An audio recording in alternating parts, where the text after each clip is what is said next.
Hi friends, hope you all are doing well. In this video, we are talking about gender prediction. I am sharing my own experience from my 3 deliveries. Let's start with our first point. That's if heartbeat of a baby is less than 150 beats per minute, then you are carrying a boy. And if you detect more than 150 per minute, then it's a girl. ये myth है सिर्फ only. इसका fact ये है कि जैसे मेरी जो बेबी गर्ल हुई है उसकी हार्ट बीट 126 पर मिनट है उसके अल्ट्रासाउंड में। सेकंड है कि आपका जो ये टमी बेली लाइन होती है इसे बोलते हैं कि अगर बिल्कुल स्ट्रेट होगी तो बॉय होगा, अदरवाइज गर्ल होगी। देखिए ये टमी लाइन जो होती है ये जिसकी जैसी होती है हर प्रेगनेंसी में वैसी होगी, चाहे आप बेबी बॉय कैरी कर रहे हैं चाहे बेबी गर्ल कैरी कर रहे हैं, ऐसा कुछ नहीं है। ये कहते हैं जो डार्क कलर की सीधी लाइन बनती है तो बेबी बॉय होता है। It's just a myth. मेरी ये लाइन बिल्कुल सीधी है और मेरी हर केस में मेरी सारी प्रेगनेंसीज में ये सीधी ही रही है, चाहे बेबी बॉय हुआ है और चाहे बेबी गर्ल हुई है। नेक्स्ट हमारा आता है फेस का glow. Some people said if you have glowing skin in your pregnancy then you are carrying a boy and if you have dull skin then you are carrying a girl। ये बिल्कुल भी truth नहीं है, ये just एक myth बना रखा है, ऐसा कुछ भी नहीं होता है। मेरे केस में ये ऑपोजिट था तो इसलिए ये भी एक मिथ ही है। ऐसा मैंने बहुतों के साथ देखा है। देखिए स्किन का टाइप आपका जैसा होगा और प्रेगनेंसी टू प्रेगनेंसी वेरी करता है। ऐसा नहीं है कि बॉय और गर्ल की वजह से वो वेरी कर रहा है, प्रेगनेंसी टू प्रेगनेंसी वेरी होता है। नेक्स्ट स्टेप आता है morning sickness। If you have stomach upset or morning sickness then you are carrying a girl and if you don't have any morning sickness then you are carrying a boy। No, it's not at all true।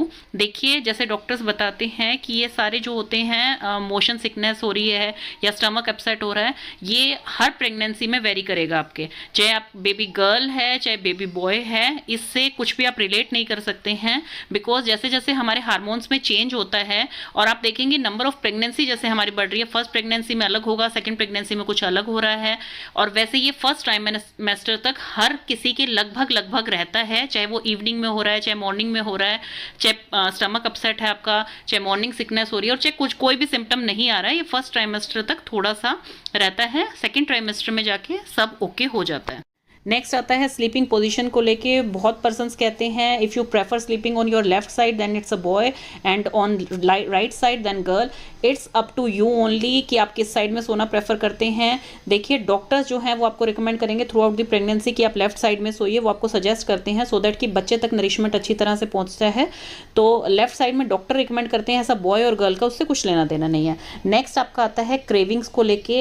If your pregnancy cravings involve more towards salty food then जैसे कि कुछ भी salty food है उसकी तरफ ज़्यादा craving हो रही है तो you are carrying boy and sweets की तरफ है तो गर्ल। ऐसा कुछ भी नहीं है, ये भी बिल्कुल एक मिथ है। फैक्ट इसमें ये है कि यस हमें प्रेगनेंसी में कई बार क्या होता है कि क्रेविंग्स ऐसी चीज़ों की होती हैं जो नॉर्मली हम खाना पसंद नहीं करते हैं लेकिन प्रेगनेंसी में हमारा मन करता है उस चीज़ को खाने के लिए, तो इट्स टोटली नॉर्मल। ऐसा कुछ नहीं है कि बॉय है तो ये खाने को मन करेगा, गर्ल है तो ये खाने को मन करेगा, ऐसा कुछ भी नहीं है। हर प्रेगनेंसी डिफरेंट होती है। इवन आप देखेंगे कि अगर आपकी एक प्रेगनेंसी में बेबी गर्ल हुई है तो आप बहुत ज़्यादा स्वीट्स खा रहे हैं, नेक्स्ट आपकी बेबी गर्ल अगर आप कैरी कर रहे हैं तो आपका सॉल्ट ही खाने को मन कर रहा है, तो ऐसा कुछ भी नहीं है। ये बेबी टू बेबी वेरी करता है कि आपको किस टाइप से क्रेविंग हो रही है। Next talking about placenta. First of all I want to tell you what is placenta.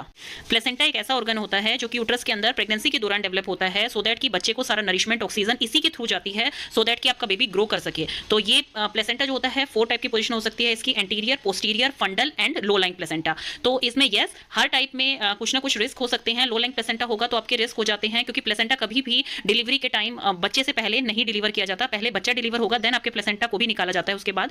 तो इसलिए लो लाइंग प्लेसेंटा जो है वो ऐसा नहीं है कि स्टार्टिंग में अगर लो लाइंग प्लेसेंटा है तो 9 मंथ तक लो लाइंग प्लेसेंटा रहेगा, ऐसा नहीं है। वो जो है उसकी पोजीशन चेंज हो जाती है, आप अगले अल्ट्रासाउंड में देख सकते हैं। ये जैसे बेबी छोटा है, ग्रो करता है, किक करता है, अंदर उसकी मूवमेंट होती है तो प्लेसेंटा की पोजीशन अपने आप चेंज हो जाती है, तो वो आप अल्ट्रासाउंड में देख सकते हैं, वो डॉक्टर भी उससे चेक कर लेते हैं। तो ये भी एक जस्ट मिथ है, ऐसा कुछ भी नहीं है। आपको कोई भी चीज़ श्योरिटी नहीं दे सकती है कैसा है। इवन आप ये नोटिस करेंगे कि आपकी हर प्रेगनेंसी जो है वो बिल्कुल डिफरेंट होती है।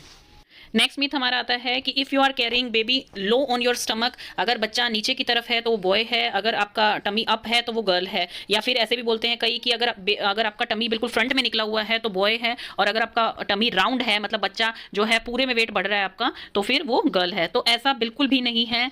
देखिए आपकी क्या होता है कि स्टार्टिंग के कुछ मंथ होते हैं ना, उसमें टमी ऊपर की तरफ रहता है, और फिर जैसे आपका 9th मंथ स्टार्ट होता है तो उस टाइम में आपका बेबी धीरे धीरे डाउन पोजीशन में आने लग जाता है। तो पोजीशन जो है उससे आप ऐसे डिटरमाइन नहीं कर सकते हैं, प्रेडिक्ट नहीं कर सकते हैं कि बॉय है या गर्ल है।